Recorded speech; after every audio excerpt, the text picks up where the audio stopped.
sabikana undita kangkaika tidak sabarwa aduh kesedayanya Prabu Dasamuka bajilangke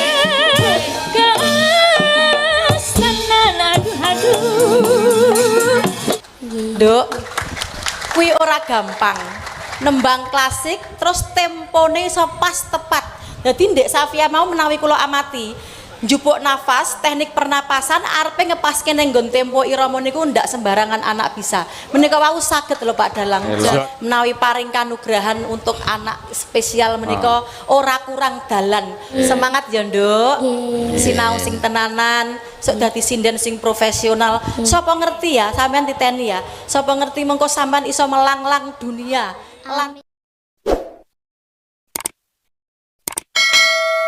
ayo ripalungguhan iki ya ana bintang tamune ya ana Mbah Waluya nadyanto sak jeg jumblek ketemu ya lagi arepe iki terus enek-eneh bintang baru sing lagi ketemu ya bengi iki ya kuwi Mbak Lian Sindu saka ngendi Kebumen kok apal aku wis follow IG-ne dheke ayo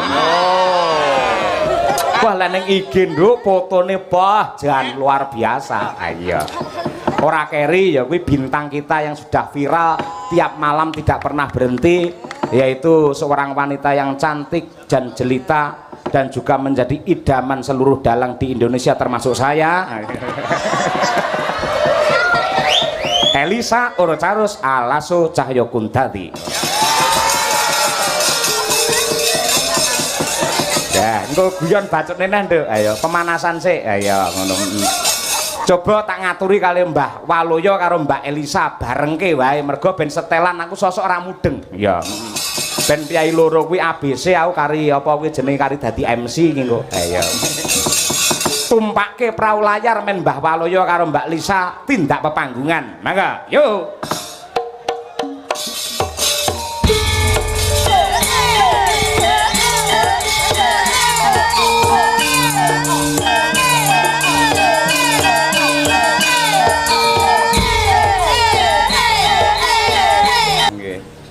Sugeng dalu Mbak Cangik.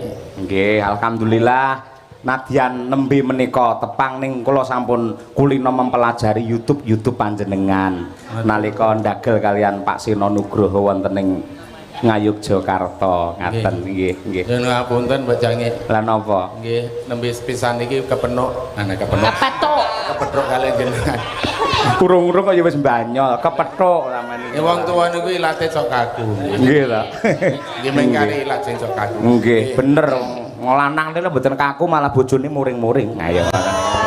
Kalih anak kula niki. Sinten? lah anake Niki anak kula. derek tepang salam kenal seluruh warga Jakarta yang sudah merapat di sini luar biasa ramai sekali iki pertama kali acara dianake wingi bar acara apa jenenge film ono film pendek lah saiki dianake wayangan saiki nggo apa jenenge memeriahkan iki dibangunnya amphitheater ning kene wah luar biasa diadakan pertama wayangan calonnya ke depan gimana Mbak Lisa ini untuk amphitheater ini? Loh ini bisa dilakukan banyak sekali hal-hal yang bisa dituangkan kreativitas seniman. Nah itu bisa dituangkan di sini. Ki orang mung etnis Jawa tok neng macam-macam etnis, terutama untuk orang-orang DKI Jakarta bisa menuangkan kreativitasnya di area iki. Harapannya ngono. Pinter toh aku anakmu tuh Pak aku Pak. Anak kula pinter toh. Nggih. Lanjenan kok mendel mawon? Nah, kula niku wis tak wakilke anak kula nggih. Orang sebenarnya pada percaya nggak kalau aku anaknya Mbah Waluyo? Cocok nggak? Nggih nuwun sewu. Wong sing putri kaya ngono jenengan candrane kaya bumi karo langit. Wong sing putri resik putih cantik kaya ngono. Mosok duwe bapak super tetra lah. Aja ngece lho Pak Cahyo. Iki isih sedulur karo Mbah Benyamin Sueb yo. Sedulur ya Mbak. Iki aku karo Benjamin Sueb iki tunggal. Tunggal Tunggal bangsa. Tunggal bangsa lan negara ya padha wae. Kowe iki ya anakku. Anak sekondi, Ya. jane mbokku sapa? Pripun, Mbak? Lah beda iki karang lek ngijabe mbokne iki wis meteng 3 sasi dadi. Oh, malah Ya ora apa-apa to. Ya tetep anakku kok. Nggih. Lah nek wong meteng ki pirang sasi? Ya umumnya ya 9 sasi 10 dina. Lah sik 6 sasi ora lumayan. No, Bapak. Umpamane kowe iki 3 sasi dilairke ora ndras tok lemuan. Iya. Tapi ibuku sekarang di mana? Mati. Wong karo garwane kok sia-sia. Lah nek mati tenan apa ya kon Mbok sedo apa? men Mati ki matine jalaran apa? Wah ya mung sepele jane ya mung glilipen kok mati. Kok kelilipen kok mati? Lah klilipen apa kuwi? Glilipen blandar lu ora nggon moto. Kuwi ora klilipen ya, Mbah. Keceblokan lek kuwi Lah nek pas ketiban. moto ya glilipen padha Nggih. wae. Ora Bapak ki ini tadi bisa sampai sini piye ceritane numpak apa wong ya mangkat dhewe-dhewe. Pak Cahyo sak kru kabeh numpak bis barengan saka Medion ya. Nggih, Elok lho bener. Pak Cahyo. Boyokan ra Pak? Boyokan Pak. Aku boyokan kaya apa lek roh sampean mari kabeh. Aku dari Madiun langsung Solo munggah montor mabur. Lah Bapak numpak apa? Aku ki numpak kereta ki lho. Numpak kereta? Lah welinge anakku ki kok meduna Senin, Pak. Nggon wayangane malam Minggu kok kon medun Senin aku ya. Sampean kleru, Mbah. Maksudnya iki stasiunnya jenenge Pasar Senen ngono lho. Wah anakku welinge Jenenge ki Senen, ya mudune pancen Pasar Senen kuwi, stasiun Senen. anakku le ngomongku nek numpak kereta medun Senin, Pak. Aku batin lah wayangane ki malam Minggu lho aku ngono kok. Kon medun Senin nek sida melu Pak Cahyo Putra. Wes bubaran. Lah iki mau terus numpak apa sidane? Ha ya numpak bis, aku mbangane anu numpak bis ya apa sing ngawak bejane ngawak ya ana kok Oh, numpak jejer wong bis. ngemiki bocah. Jenengan niku Piai Putri ngejak putrane. Masalah pas ngemiki. Ngemiki bocah. Wong bocahe nangis wae ning mbok niki rak manganan timo. Oh iya ben ora mabuk. Mbok ning ngantuk ki anake nangis aku rak ning kiwane. Anake nangis ki ya ndungkluk-ndungkluk ngene iki karepe ya arep ngrangkul ndrase anake arep dimiki kleru ndrasku ngene kok. Seneng. Aku Terus ya piye? aku ya mbangane jajan aku ya. Lah iya. Lah gak ibuke piye? Ibuke ya muring-muring medun nang terminal ngono. Waduh, gruku aku ya terus nguntik lunga terus aku lungguh nang kiwane terus. Weh, sing. Maaf Bu, lah mau ibu lho sing rangkul aku ora tanggung jawab. Ayo sing tengen sisan. Malah arep inggung ora sampean iki ora. Kok penak. Ora pareng Piai sepuh ngono iki ora pareng ora nggih. Malane kula ya njuk aja ngono, Mbak. Wong amah iki ora sengaja aku ya ngono. Nggih. Aku ya mangan. Nggih, bocange geguyon mawon. Nggih, nggih. Lagi mau numpak bis terus njuk mudhun kene. Wes dahar durung Bapak. Wis aku ya Jajan apa-apa. jajan Ning kadang pasar. ning Jakarta ki aku ya basa Indonesia kok. Weh. Wah, iya ben ketok gaul lho. Bang, nggih, no. Aku kan ngelak. Ah ngelak. Beli tehnya, Mbak. Beli teh. Terus manis enggak, Pak? Enggak usah manis, yang penting setia. Aku ya. Karepe ki nganggo manis iki nggo gula apa enggak kok. Enggak usah manis yang penting Ayo setia. pemanis nek ra setia ya nglarani ati to. Nggih. Leres bener, bener. Kula niku kurbane bolak-balik, Mbah. Ngeten lho Mbah Waluya, nun sewu. Sejatosipun mau kali panitia kali Pak Haji Untung lah sampun kula Mbak Elisa kalian jenengan pun dicawisi hotel jane. Lah kula padosi pundi Mbah Waluya. Kula kelingan diceritani kali Mbak Elisa. Mbah Waluya niku lek teng hotel ngisin-ngisini. Lah napa Mbak? Angger munggah teng lip sandale dicepot. Niku mun mboten anak kula mbiyen dek urung pati gedhe ya ngisini-sini nang hotel niku. Anake jenengan. Nggih, disuguh teh celup niku diudari. Lah ya ora Ora dibadarke Pak. Ora. Lah biasane ning kono ya piye cem-ceman. wong arep mangkat iki mbiyen wong jenenge wong desa. Iya. Kula niku rak tuku tisu basah aku ya nggo ngraup nang mobil. Kaya Lah kok ngerti. arep mangkat iki dipepe. Tisu basah di PP iki Arep piye? maksud tisu kok teles to Pak no dipepe lah garing kabeh dadi tisu basah. Ya ora dong Nggih. tisu Ning garing kok. anak kula sekolahke dhuwur nggih sakniki pun S3 nggih. Nggih. Ya Pak. Es telu niku napa Mbah Waluya? SD, SMP, SMA. Nek kula nek niki pancen es telu. Es telu ki apa, Nduk?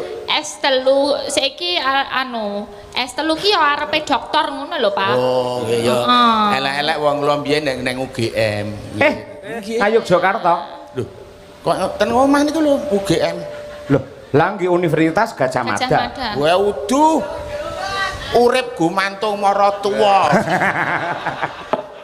Sampan kok aneh ono kok ngene kok UGM. Urip gumantung maratuwa. Seneng ya Pak ning kene nyawang kanca-kanca Jakarta. Wah, mlumpuk ngene iki piye perasaane? Jane kula niku rada awak kula niku panas jane arep mangkat ning gandeng butuh duit yo mangkat. Tak kira gandeng nyawang kanca-kanca ngono kuwi yo saya semangat. Nah, itu yang paling penting untuk generasi sekarang itu kan sing paling abot mergane udah dienakkan dengan lahir ceprot wis ana gadget. Ceprot. Nek ceprot ki ngene. Oh ya. Ceprot ki lahir. Ya, maksudnya kuwi lahir ceprot udah dimudahkan onone HP. Nanti saiki apa-apa digampangke. Nah, kuwi angel nek wis gedhe njuk tuntutannya makin banyak.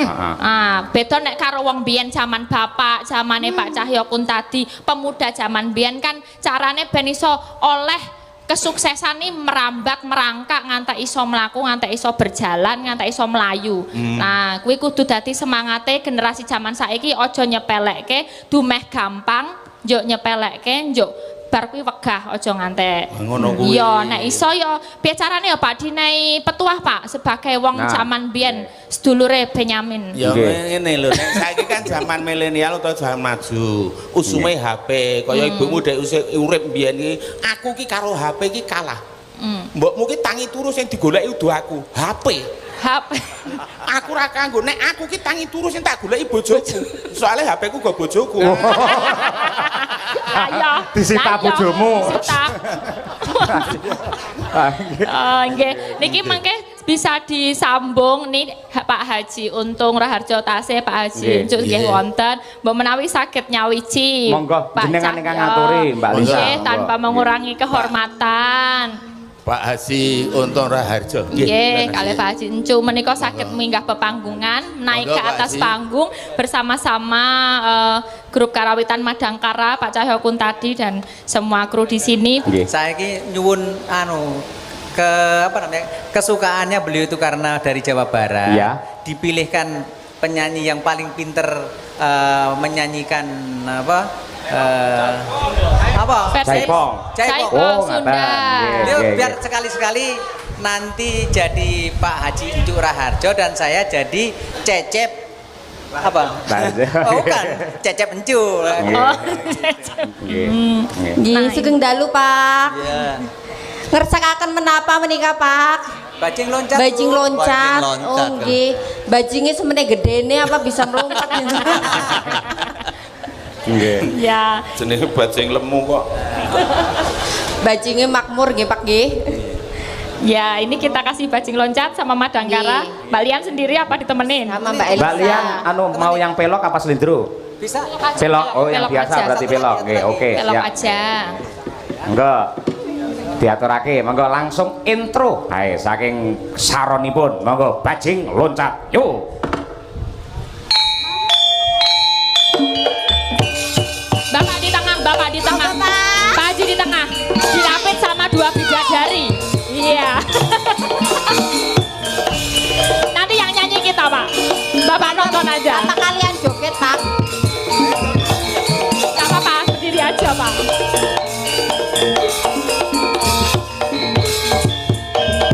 Ada Mbak Lian Sindu.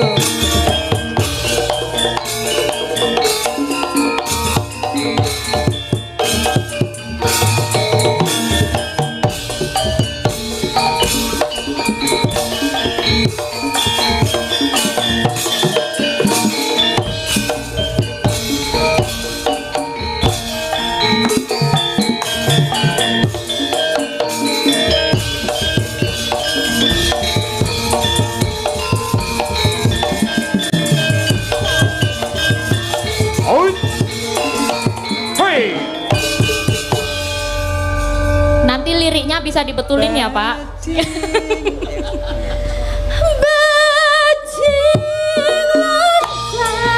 Surep data pitana Undita kangkai katita saparwa. Aduh, iya. Kesedayanya Prabu Dasamuka. Narasani. Oh,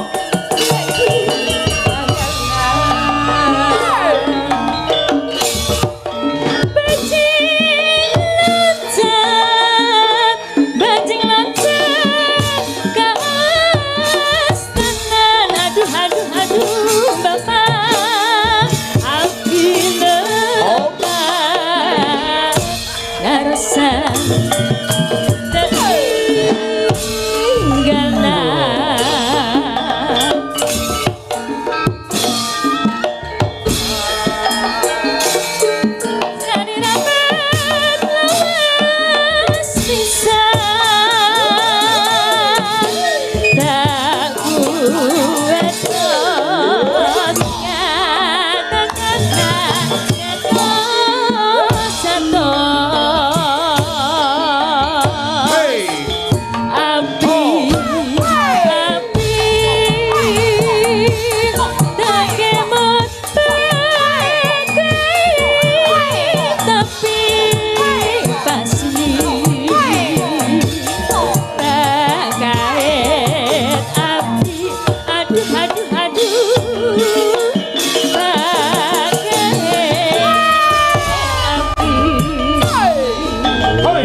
Jadi begini Pak Rarjo sama Pak Anjo, wayang ini adalah seperti Indonesia. Ya. Ada Sunda, ada Jawa, ada Bali, Madura, seluruhnya ada. Walaupun berbeda-beda namun tetap menjadi satu. Itulah Indonesia. Bineka Tunggal Ika. Menelang nyuwun anu apa namanya gending Kadung Tresno. Oh nggih. Karena Tresno budaya. Oh, Tresno nggih, siap. budaya. Jatahe sik niki ketoke Kadung Tresno jatahe sik niki. Mawi bawa napa lajeng Pak Raharjo? Bawa napa langsung? Langsung mawon. Langsung. Oke, siap. Nggih, ngestakaken dawuh. Untuk teman. Mangga. Nah, yuk, ayo. Lamat was keton tejane yen bot brangkaton mancaron aduh wiragane sinawantan ambo seni yen basangot wembah patut nyoto jane korami aduh lestarinya tali lopi sasa remon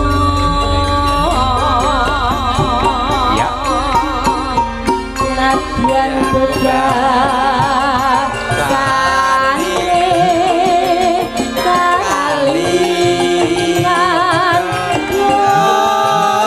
dosa lembar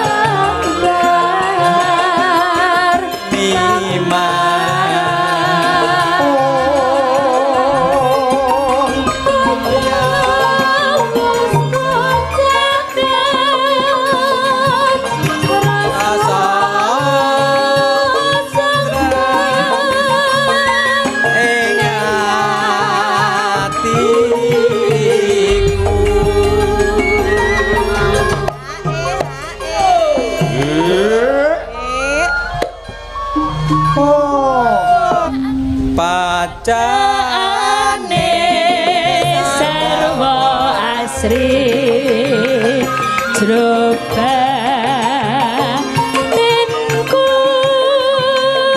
taksih tawar eman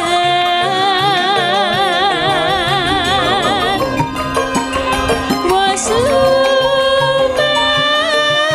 lumayan among nimas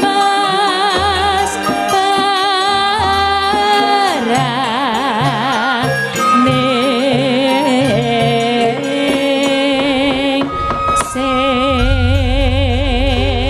ada yang lupa Pak Haji Ada yang lupa Pak Haji. Pak Haji ada yang lupa Pak Haji Pak Haji ada yang lupa Pak iya Malah sinden ki kok angger bab ngono kuwi. Angger- Nggih, nggih. Angger dum-duman duwe ngono kuwi lho, sinden mendhe Lek absen, Pak. kaya kotak amal kabeh.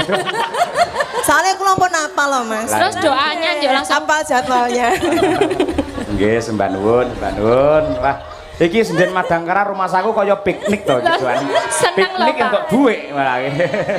nggo nyaur boyoke le pegel lho, Pak. Nggih, nggih, nggih, Iya. nggih. Ayo, nggih. Aduh, Pak, Matur atus sembah damel nuwun, sembah nuwun. Nggih, matur Nggih. nuwun. Mbak Nuwun Pak Haji Sembah nuwun. berkah Pak Haji Utang sama Winong. Lah kok utang sinden barang? Oh, utang pas ning UI kae lho, Nong. Ora. Nang kene kok bayar utang barang lho Pak Haji Wes. Winong. Wes ra mulih wing kok, ora Ini mulih. kira-kira nanti apa lagunya yang diminta? Masa ya cuma-cuma toh Pak dikasih apa gitu nanti jaranan apa? Oke Oke, siap. jaranan Tulungagung nanti ya Pak ya. Terima kasih, terima kasih. Matur nuwun Terima Bapak. kasih ya, Pak Haji. Terima kasih Bapak. Iya, iki enten Monggo. bocah ajaib nun sewu. Nggih. Lari niki penyandang cacat. Oh, destabilitas. Nggih, jadi Napa terus. niku? Naminipun Mbak Safia. Niku sinden cilik sing suarane niku luar biasa. Hadir ini Mbak Safia. Hadir, wiwit sore malam, Luar Mbak. biasa. Oh, pun nate kepanggih Oh, kula ten nggih. Cilandak mriki. Bisa Nggih. bergabung Mbak Nggih. Safia. Oh, nggih, nggih. Mbak Safia. Mbak monggo. Safia. Monggo salah Ya, ngantuk Deno. ndaan. Ya Nggih. biasanya diantar papanya ini. Nggih. Papa Mana? sama ibunya ya. Nggih. Halo Safia, ini pakainya aja. Ketemu lagi. Ya. Emang udah pernah ketemu sama bapakku ini? Nggih, sampun. Oh, sampun. Rong ya seminggu kepungkur. Saiki kelas piro, Nduk? Kelas setunggal SMP. Oh, tak kira nek seminggu ki wis mundrak rane urung. Langsung seminggu langsung munggah. Ya, Cahayu, Mbak Safia Cahayu. yang cantik. Gimana rasanya ini bisa bergabung lagi sama panggungnya Pak Cahyokun tadi? Kemarin udah habis bergabung, ini Senang. bergabung. Seneng ya? Senang sekali. Beneran? Senang. Kalau dari semua sinden ini kira-kira siapa yang kamu fans? Semuanya. Semuanya? Ora fanatik kuwi. Pinter. Rafanat.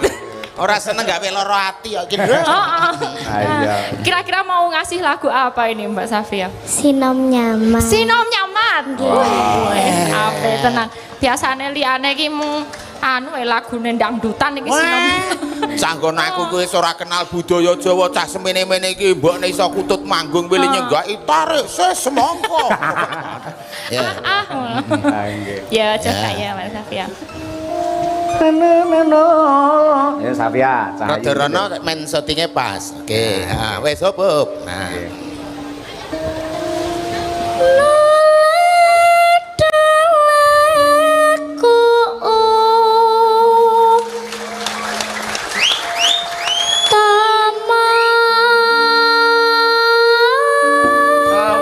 Galing sawung rono.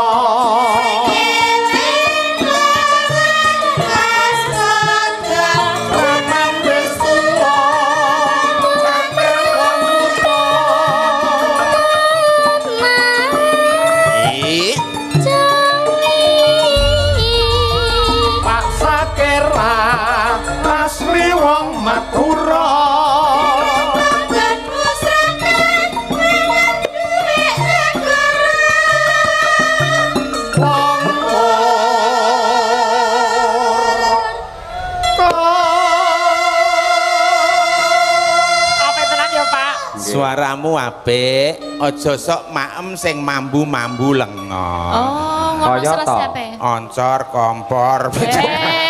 Tegese iki ya sing apa sing apik-apik, sing halus-halus ya Nduk ya. Suaramu apik. Sesuk cita-citamu arep dadi apa? Dadi sinden. Pinter. Ya cita-cita sing arep nguri-uri budaya Jawa. Apik ya Pak. Inilah Mbak Safia. Jadi keadilan Tuhan Yang Maha Esa di sini. Iya. Walaupun jenengan itu ada kekurangan di bidang fisik, Iya. namun oleh Allah diberikan kelebihan yang tidak semua cowok atau cewek seperti jenengan bisa nyanyi klasik. Iya. Klasik angel loh sinom ngene iki. Susah loh. Lah putrane Mbah Waluyo isone gur sekop. Apa, Mbah? Oh, anak kula niku ya pinter. Pripun to sampean ki? Pinter nembang. Oh nang TK kancane kon gambar, kancane gambar mobil, gambar wit, gambar putuku ki sak nang buku mung diabuang kabeh. Takoni guru, gambar apa kuwi? Karpet. Ngono sare. Abang kabeh. Karpet itu. Lah iya to. Kur gampang diabuang dadi karpet. Ya Nduk Safia, terus Nduk. Ya.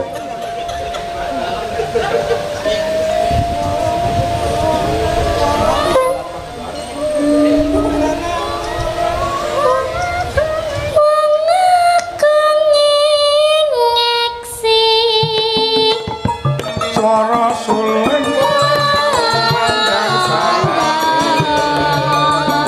si pitung tiupung kantong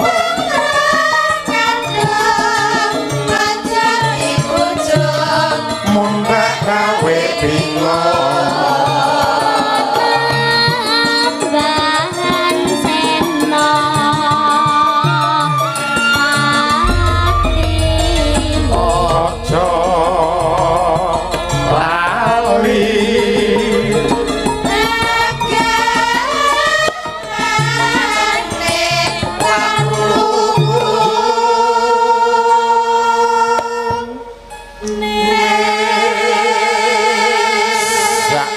Sak no nano Kepati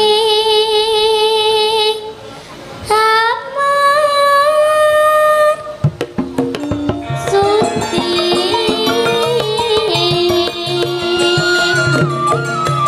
saat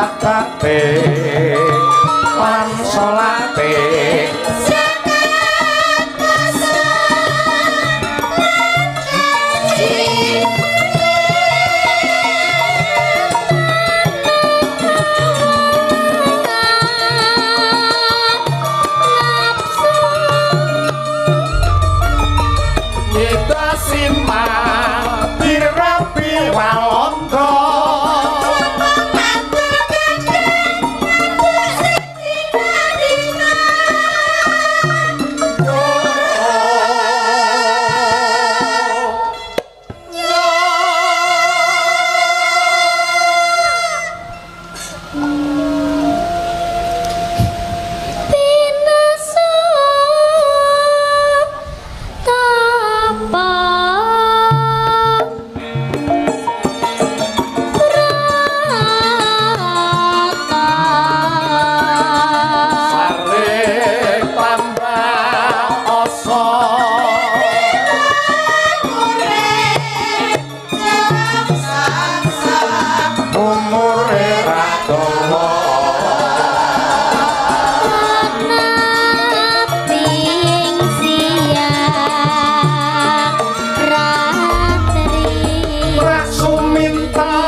terakhir Rahayu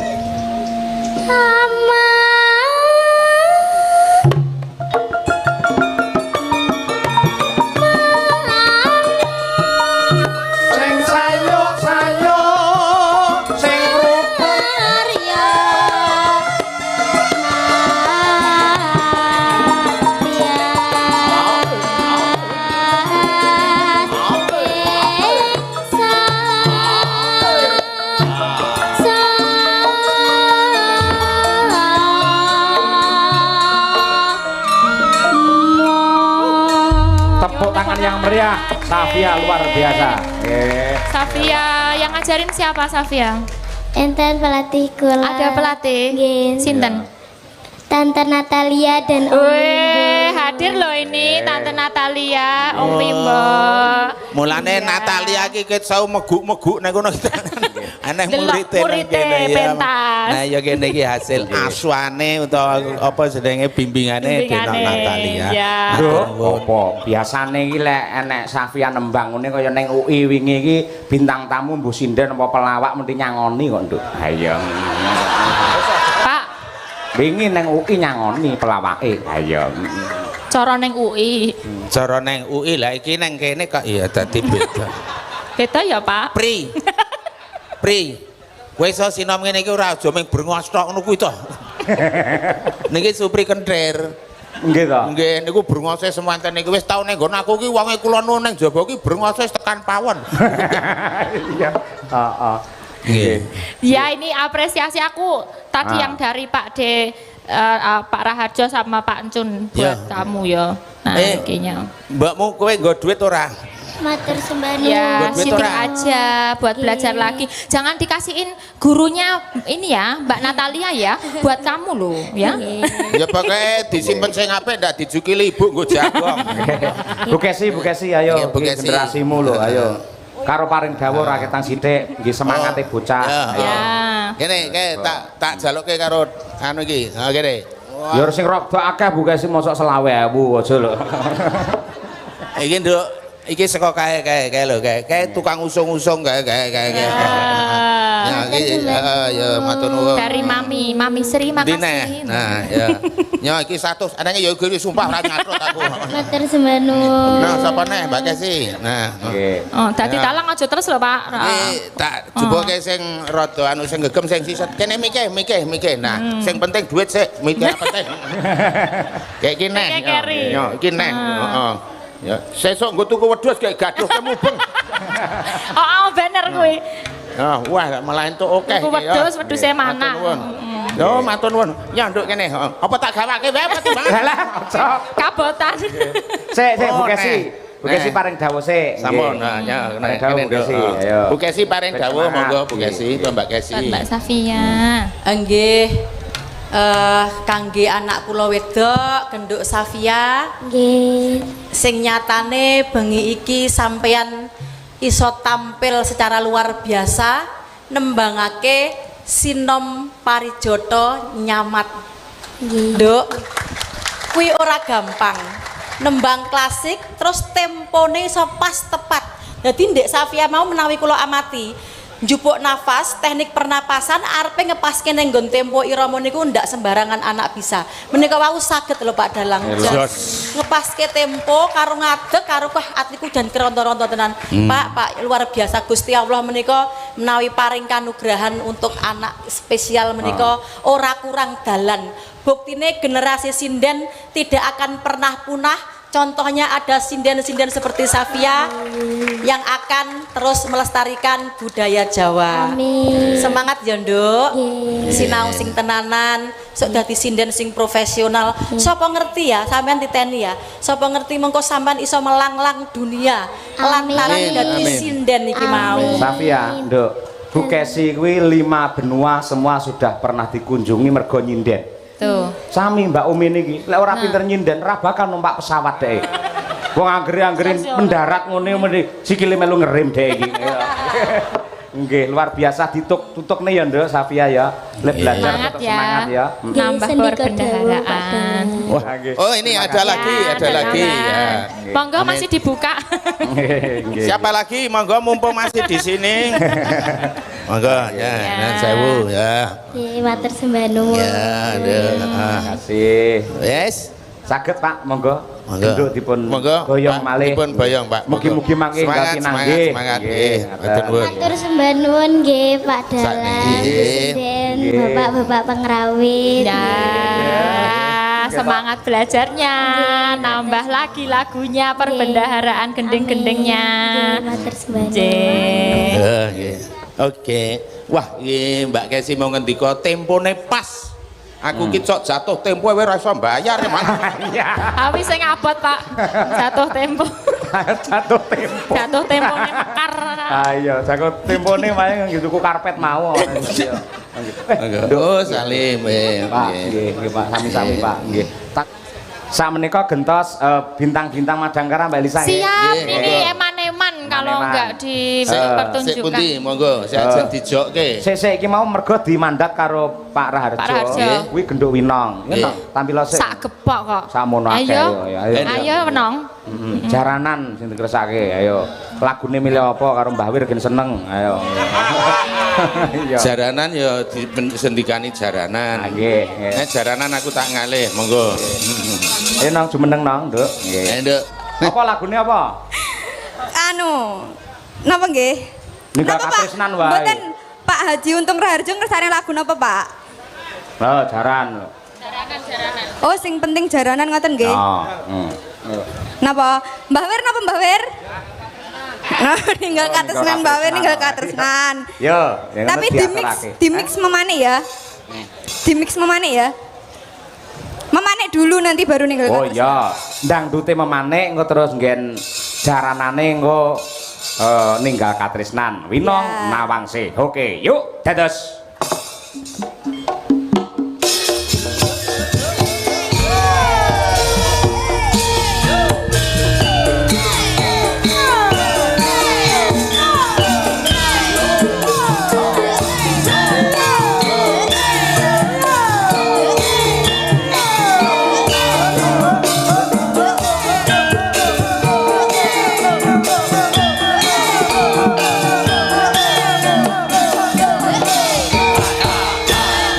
Tunggal no, yo.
meriah untuk Winong Nawangsi Madangkara.